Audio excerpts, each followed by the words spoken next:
শেখ হাসিনার পতনের পর বেরিয়ে আসছে তার মন্ত্রী এমপিদের তথাকথিত উন্নয়নের আড়ালে দুর্নীতির মহাকেচ্ছা কাহিনী। এবার সেই পালে হাওয়া দেওয়ার খবর আসছে লন্ডনে বাস করা হাসিনার ছোট বোন শেখ রেহানার মেয়ে যুক্তরাজ্যের লেবার পার্টির মন্ত্রী টিউলিপ সিদ্দিকের বিরুদ্ধে। টিউলিপ সিদ্দিক এবং তার পরিবারের সদস্যদের বিরুদ্ধে 400 কোটি পাউন্ড পর্যন্ত ঘুষ নেওয়ার অভিযোগের তদন্ত করা হচ্ছে।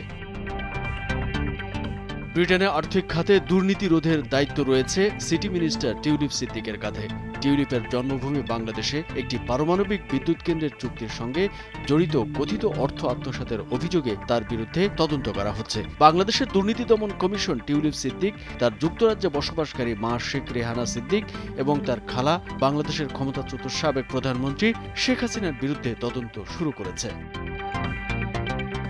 বাংলাদেশে হাইকোর্টের আদেশের পরে তদন্ত শুরু করা হয়, যেখানে দাবি করা হয় টিউলিপ সিদ্দিক মোট $10 বিলিয়ন পারমাণবিক চুক্তির দালালি করতে সহায়তা করেছিলেন। বিদ্যুৎ কেন্দ্রটি নির্মাণে রোসাটম নামে একটি রাশিয়ান রাষ্ট্র সমর্থিত কোম্পানি কাজ করছে। 2013 সালে হাসিনা ও রাশিয়ার প্রেসিডেন্ট ভ্লাদিমির পুতিন টিউলিপ সিদ্দিকের উপস্থিতিতে ক্রেমলিনের অভ্যন্তরে চুক্তিটি স্বাক্ষর করেন। টিউলিপ তখন একজন লেবার কাউন্সিলর ছিলেন।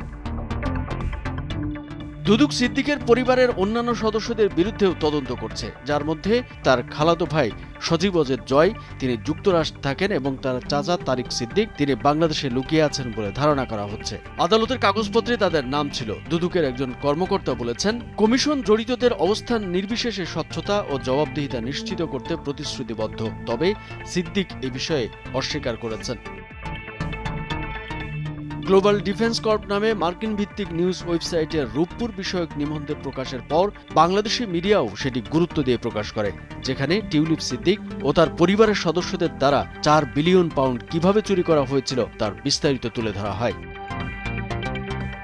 নথিতে বলা হয়েছে, সিদ্দিক, হাসিনা ও তার পরিবারের অন্যান্য সদস্যরা মধ্যস্থতার বিনিময়ে আত্মসাৎকৃত তহবিলের 30% পেয়েছেন। এমনকি দাবি করা হয়েছে যে প্রচ্ছয়া লিমিটেড নামে একটি ভুয়া কোম্পানির মাধ্যমে বাংলাদেশ থেকে $709 মিলিয়ন পর্যন্ত পাচার করা হয়েছে যুক্তরাজ্য সহ বিভিন্ন দেশে।